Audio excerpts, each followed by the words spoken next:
BBC Urdu के programme सैरवीन में खुश आमदीद। हमारे लंदन स्टूडियो से मैं हूं शफी नकी जामई। पाकिस्तान एक बार फिर सहाफ़ियों के लिए सबसे खतरनाक ममालिक में शामिल। खतरात क्या और सेल्फ सेंसरशिप क्या रंग दिखाती है?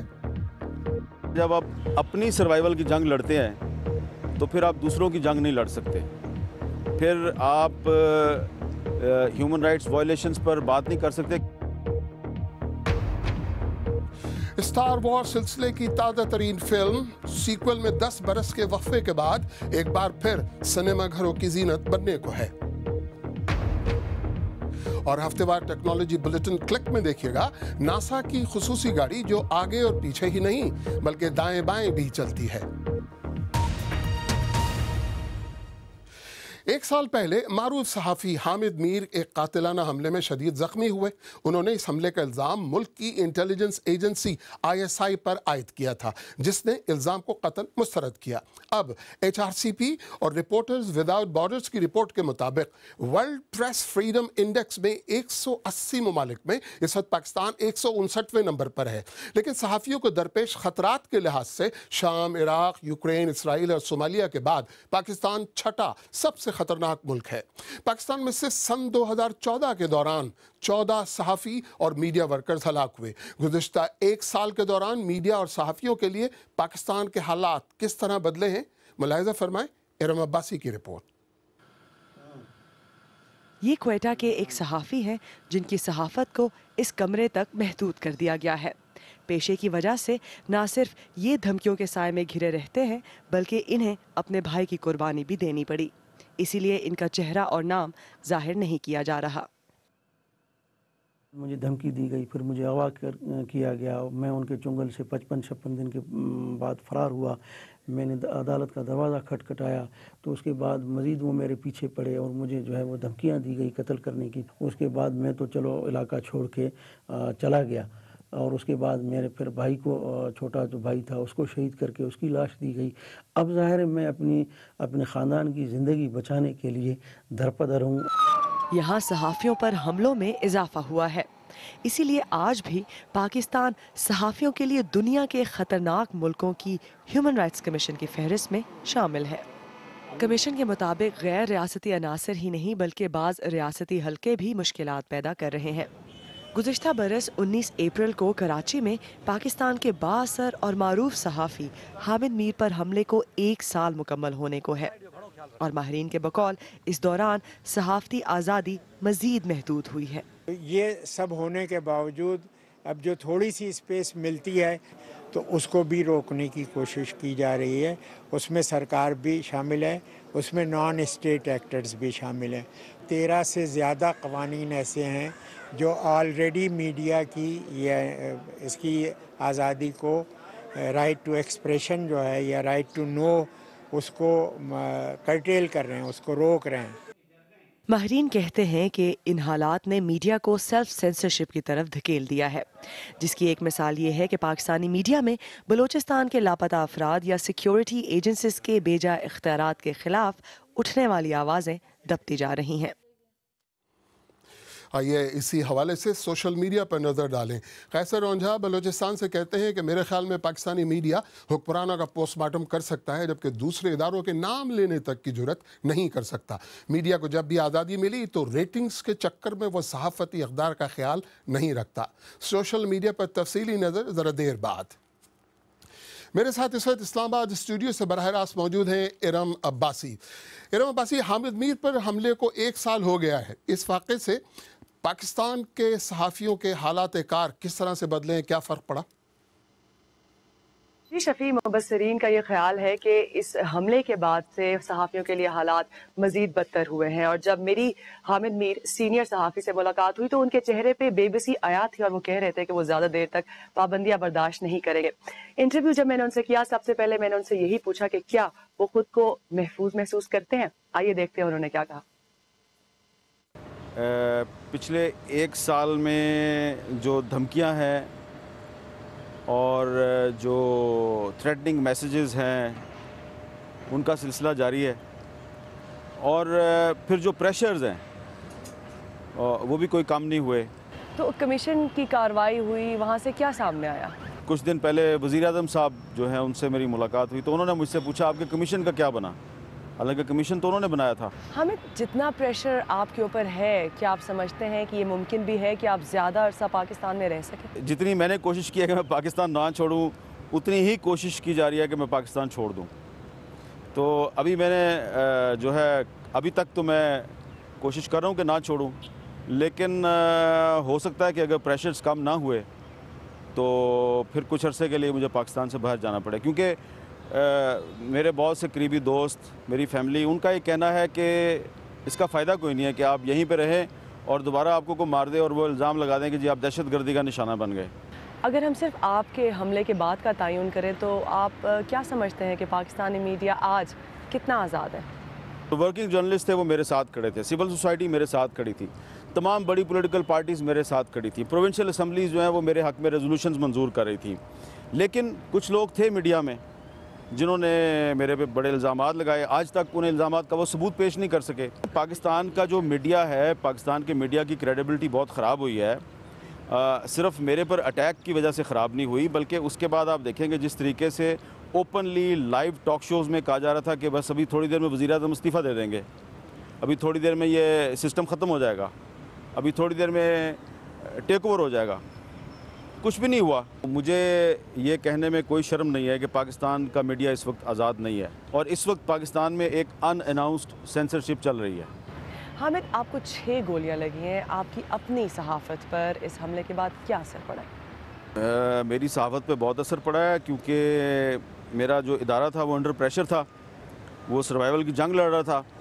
तो ज़ाहिर बात है कि जब आप अपनी सर्वाइवल की जंग लड़ते हैं तो फिर आप दूसरों की जंग नहीं लड़ सकते, फिर आप ह्यूमन राइट्स वायलेशंस पर बात नहीं कर सकते, क्योंकि आपके अपने राइट्स वायलेट हो रहे होते हैं। इस वक्त इतनी बड़ी एक अजरबेज चल रही है, ट्राइबल एरियाज़ में चल रही है, मीडिया के पास एक्सेस ही नहीं है, वहाँ पे लिमिटेड लोगों के पास एक्सेस है। ये देखा जाता है कि ये आदमी जो है, ये इसका स्कूल ऑफ थॉट क्या है, ये कहीं इंडिपेंडेंट तो नहीं है। अगर इंडिपेंडेंट नहीं है तो आपको एक्सेस नहीं मिलेगी। अच्छा इरम, बहुत से लोग और ख़ुद कई सीनियर सहाफ़ी समझते हैं कि अगर पाकिस्तान में मीडिया की आज़ादी मुतासर हुई है और सेल्फ सेंसरशिप बढ़ी है तो उसके ज़िम्मेदार सहाफ़ती इदारे भी हैं। कितना वज़न है इस राय में? मुबसरीन का यह ख्याल है कि बाज़ मीडिया हाउसेस की जानिब से बायस्ड रिपोर्टिंग की वजह से ये पब्लिक नैरेटिव बनाने में साजगार माहौल उनको मिला कि ये पब्लिक नैरेटिव बनाया जाए कि मीडिया को भी लगाम डालनी चाहिए, और वो मीडिया जो लॉयर्स मूवमेंट के बाद या परवेज़ मुशर्रफ का तख्ता उलटने के बाद एक आज़ाद कुव्वत बनकर उभरा था, अब वो अपने इख्तियारात खोता जा रहा है। इरम अब्बासी, बहुत बहुत शुक्रिया। आइए कुछ अहम आलमी मौज़ूआत पर भी नज़र डालते हैं। अक़वाम मुत्तहिदा के एक इजलास में शाम में कीमियावी हथियारों के मुबैना हमले की तफसीलात देकर मंदूबीन रंजीदा हो गए। शाम की हुकूमत ने इदलिब में होने वाले इस हमले की जिम्मेदारी कबूल करने से इनकार करते हुए इल्ज़ाम की तरदीद की है। इस्राएली साइंसदानों ने दरियाफ्त कर लिया है कि ऑक्टोपस ठोस ढांचा न होने के बावजूद अपने आज़ा किसी भी समत में कैसे हरकत में लाते हैं। अपनी नौयत की पहली तहकीक में साइंसदानों ने ऑक्टोपस की हरकत और सकनात का मुशाहिदा किया। 1970 और 80 के अशरे से शायकीन फिल्म के दिलो दिमाग पर राज करने वाली जॉर्ज लूकस की फिल्म सीरीज स्टार वॉर्स 10 साल बाद अब फिर सिनेमा घरों की रौनक बन रही है। ये इस सीरीज की 7वीं फिल्म होगी। फिल्म के ट्रेलर रिलीज होने के बाद शायकीन फिल्म कैलिफोर्निया में होने वाले स्टार वॉर्स कन्वेंशन में यकजा हुए। एलिस्टर लीथहेड की रिपोर्ट, गजनफर हैदर की ज़बानी। कई लोग स्टार वॉर्स में बहुत दिलचस्पी रखते हैं और इस शख्स में भी। ये डायरेक्टर जे अब्राम्स हैं जो इस साल क्रिसमस में स्टार वॉर्स 7 ला रहे हैं। कैलिफोर्निया में इस वीकेंड पर स्टार वॉर्स कन्वेंशन में फिल्म के एक्टर्स और फनकारों को शायकीन के सामने लाया जा रहा है। ये एक अच्छा मौका है कि फनकार खुद को अपने किरदार में ढाल सकें, क्योंकि इस कन्वेंशन में कई ऐसे लोग शरीक होंगे जो इसका बगौर जायज़ा लेंगे।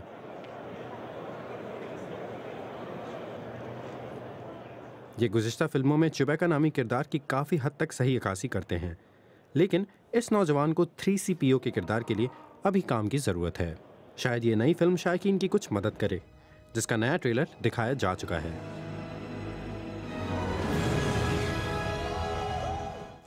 लोगों को अंदाज़े लगाने में मदद देने के लिए कहानी के कुछ इशारे। ये पब्लिसिटी के लिए एक मुनज़्ज़म मुहिम है जो वक्त से पहले शुरू की गई है और शायकीन की खुशी का ठिकाना नहीं। So great. I can't get over it. This is like the most epic celebration ever. We're home. लेकिन इस बार इस फिल्म में एक बड़ा नाम हैरिसन फोर्ड नहीं है। कैलिफोर्निया से एलिस्टर लीथ हैट की रिपोर्ट। बीबीसी उर्दू के प्रोग्राम सहरबीन में आगे चलकर देखिए कि सहराए चोलिस्तान में बरखा रुत कैसी बहार लाती है, और यह भी कि थरथराने वाला पेन पार्किंसन कैसे मरीजों के लिए मददगार होगा।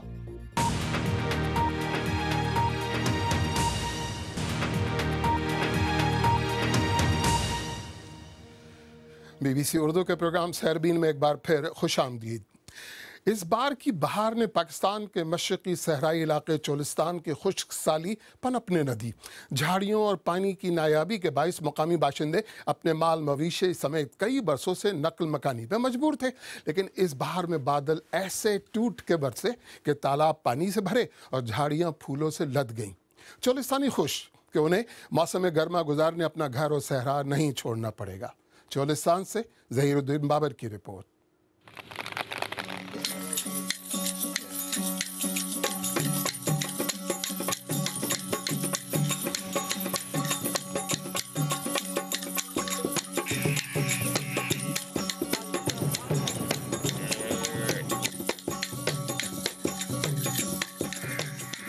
तकरीबन 10 साल से बहार लाने वाली बारिशें रूही से रूठी हुई थीं। गुज़िश्ता माह से जारी गैर मामूली बारिशों ने रूही के रंगों को जमा कर दिया है।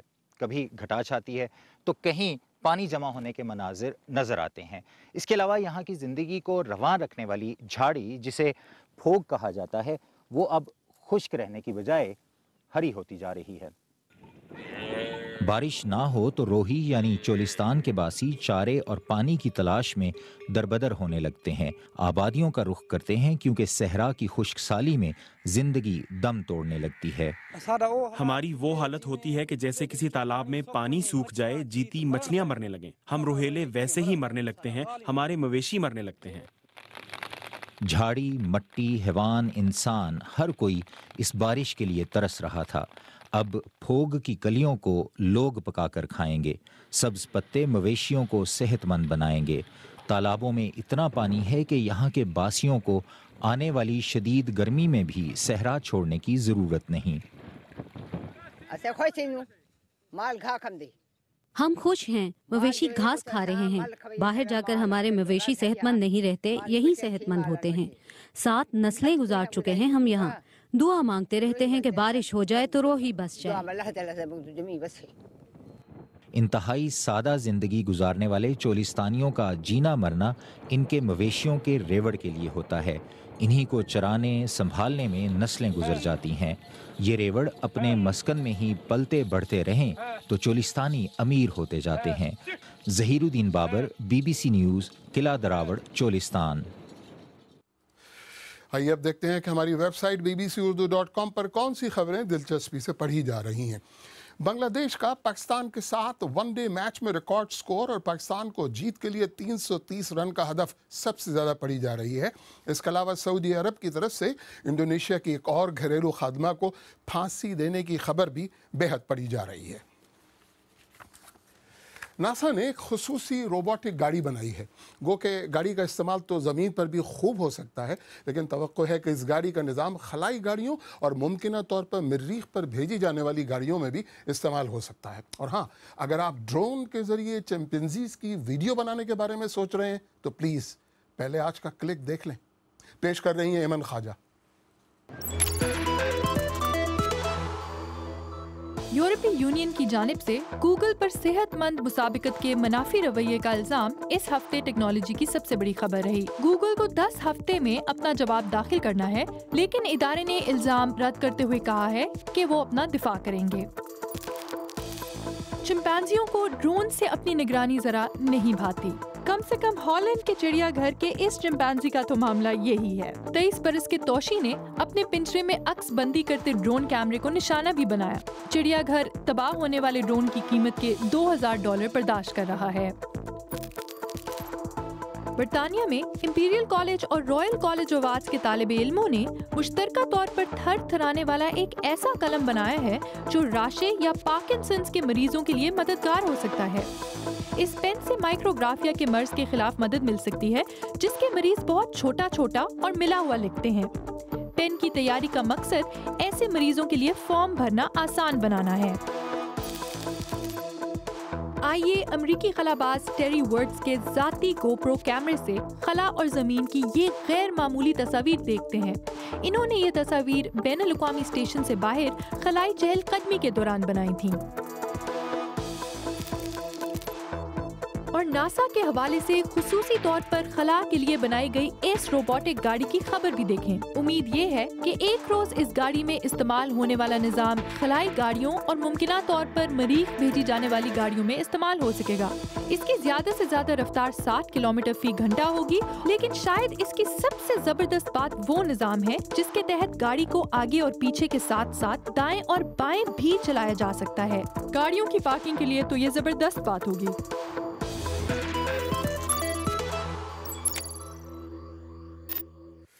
वीडियो बनाने गया तो रोबोट चिंपैंजी की चिंपैंजी ने उठाया डंडा, रोबोट मार गिराया। खैर, अगर ये रिपोर्ट या आज का प्रोग्राम दोबारा देखना चाहें तो हमारे YouTube चैनल पर आइए। पता है youtube.com/BBC उर्दू। जो लोग हमारा प्रोग्राम मोबाइल फ़ोन पर देखते हैं उनके लिए हमने खुसूसी प्लेलिस्ट भी बनाई है जो हमारे YouTube सफ़े पर मौजूद है। हमारे YouTube चैनल को फिर याद दिला रहा हूँ, सब्सक्राइब करना मत भूलिएगा। आखिर में आपको ये याद दिलाते चलें कि पाकिस्तान में मीडिया में सेल्फ सेंसरशिप का बढ़ता हुआ रुझान आज सरबीन की बड़ी खबर थी। पाकिस्तान के हुकूक इंसानी के कमीशन और रिपोर्टर्स विदाउट बॉर्डर्स की रिपोर्ट के मुताबिक वर्ल्ड प्रेस फ्रीडम इंडेक्स में 180 ममालिक हैं। इस वक्त पाकिस्तान उन ममालिक के फहरिस्त में 159वें नंबर पर है। अगर आप चाहें तो मुझसे और हमारी टीम के दीगर साथियों से ट्विटर पर भी रब्ता कर सकते हैं। मेरा ट्विटर हैंडल है @शफ़ी_नकी_जामई। इसका साथ ही सरबीन इख्तिताम को पहुंचा। प्रोग्राम में पेश होने वाले मौज़ूआत पर अगर आप अपने ख्यालात का इज़हार करना चाहें तो फेसबुक, ट्विटर हाजिर है। आप हमारे हैंडल @BBC उर्दू के ज़रिए भी हमसे रब्ता कर सकते हैं। तो मुझे पूरी टीम समेत इजाज़त दीजिए।